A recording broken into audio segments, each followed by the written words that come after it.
just don't understand this argument. It's not an article. It's a congressional power, not a presidential power to tax. And you want to say tariffs are not taxes, but that's exactly what they are. They're generating money from American citizens, revenue. And you say it's incidental to the regulatory purpose.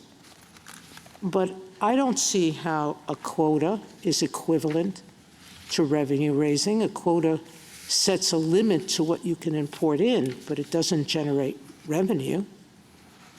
I don't understand this argument, that it's equivalent, or that foreign powers or even an emergency can do away with the major questions doctrine. Didn't we in the Biden case recently say an emergency can't make clear what's ambiguous? As to that point, I believe the court has never applied the major questions doctrine in the foreign policy context. But we have, emergency context, not foreign policy counsel, context. we have never applied it to foreign affairs, but this is a tariff. This is a tax. It is a, if I may, it's a foreign-facing regulation of foreign commerce. That's a regulatory tariff distinct from a tax. So Biden could have declared a national emergency in global warming and then gotten his student forgiveness to not be a major questions doctrine? I don't think he could have gotten student loan forgiveness. Why? But It's global. He could have, it's foreign-facing. We need all of these things to face, to tax fossil fuel or to do something else. That's all Biden would have had to do with any of his programs? Let me put it this way, if I may. Is just declare some foreign-facing purpose? If I may, maybe I can articulate it this way.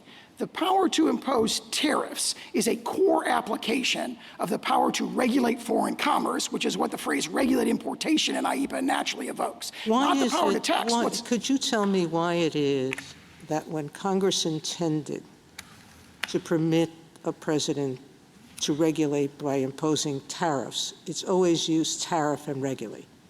I have about 16 laws in the past that when Congress intended regulate to mean taxing, that it used taxes simultaneously.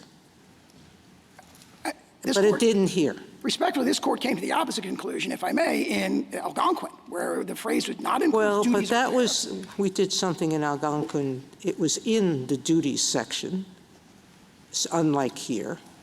It was paired with questions about decreasing tariffs and increasing tariffs. So it's a very different statute than the one at issue here. But the governing language, admittedly, the references to duties in Section 232A, 232C does not refer to them, and the court didn't refer to 232A at all, or the phrases duties or tariffs as analysis. What it held was the phrase adjust imports, which includes a verb that's narrower. But it was in the context, it was in context of activities that had to do with raising and lowering duties. Here,